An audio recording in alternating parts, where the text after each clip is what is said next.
So, we all want a world powered by clean energy, right? But there's this huge roadblock, and it's not what you might think. It's not about just building more solar panels or more wind turbines. The real question is, what happens when the sun goes down, or when the wind just stops? How do you keep the lights on? Well, the answer comes down to solving the single biggest challenge for renewables, and that's energy storage. Okay, let's just get right to the heart of it. The biggest flaw, the real Achilles heel of green energy, it's one word: intermittency. And all that means is that solar and wind, well, they're not always on. They're not available 24/7. And that creates this massive gap between when we make the power and when we actually need it. And that, right there, is a serious threat to keeping our grid reliable. And look, this isn't just some small hiccup we can ignore. No, this is the fundamental challenge. This is the thing that could actually derail our entire transition to a green energy future. So let's dig into why that is. Okay, so this chart right here, it really shows you the economic pain point of all this. See over on the left, that's your cheap renewable energy. But as demand climbs throughout the day, we have to start turning on more expensive power sources. And you see that crazy steep line on the right? That's what happens when renewables just can't keep up. We have to fire up these things called peaker plants. These are super expensive, super polluting fossil fuel power stations, and that's the moment your electricity bill can just go through the roof. But what if there was a technology that was specifically designed to solve this exact problem? I'm talking about a battery that's built not for raw speed, but for pure stamina. Well, this is where something called the redox flow battery, or RFB for short, enters the picture.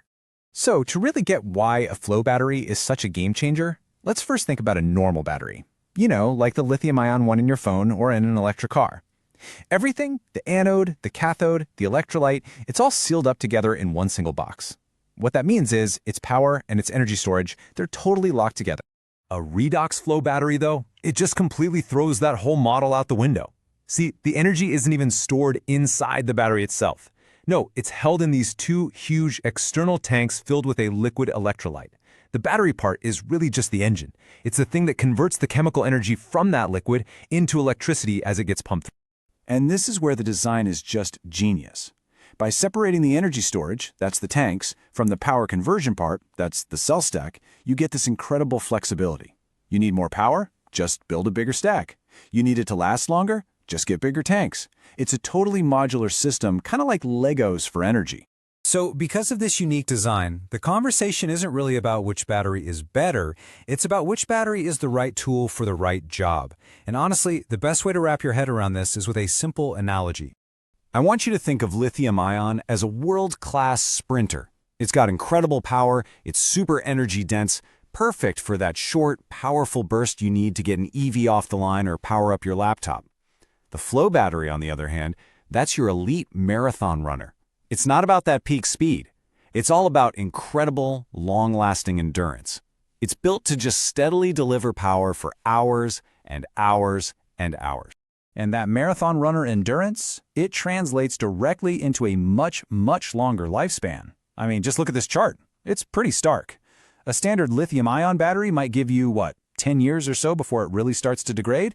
But a flow battery, it can handle over 20,000 charge cycles. We're talking about something that could potentially last for decades, all because those liquid electrolytes just don't break down the same way. Then there's safety, and this is a huge one. We've all seen the stories, right? Lithium-ion batteries catching fire?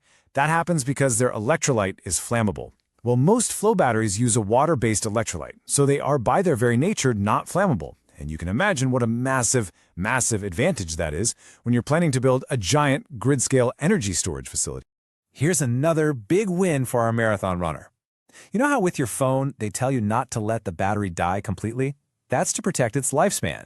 You usually don't want to discharge a lithium-ion battery below 20%, but a flow battery, you can drain that thing all the way down to zero time and time again, and it won't damage it.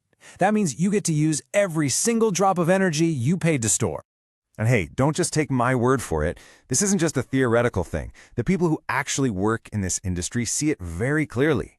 This quote here from an expert in the source material we looked at just sums it up perfectly.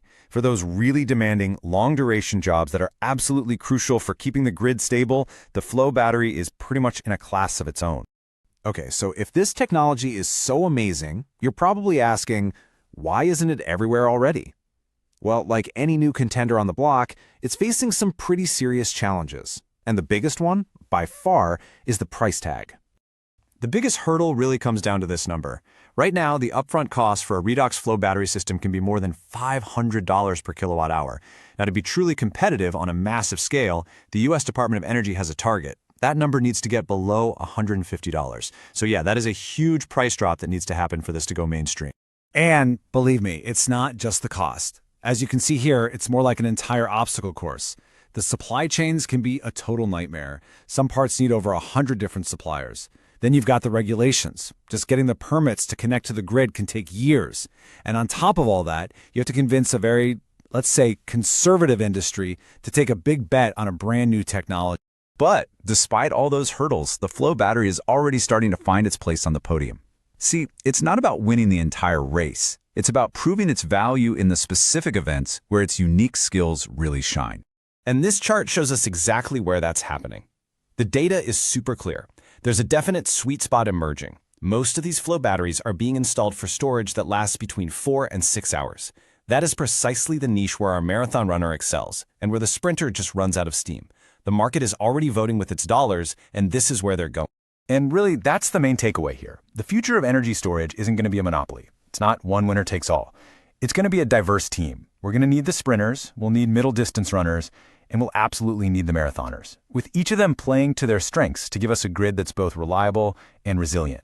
And those specific jobs, those niches, are really starting to come into focus.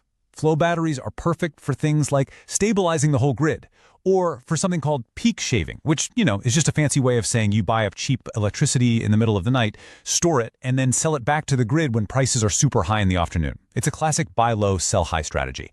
They're just the right tool for that job. So, as we push forward into this greener future, the real question isn't about which technology is going to win. The real question is this: how do we brilliantly combine the explosive power of our sprinters with the incredible long-haul endurance of our marathon runners? How do we get them to work together to build an energy system that's clean, affordable, and, this is the most important part, always, always on?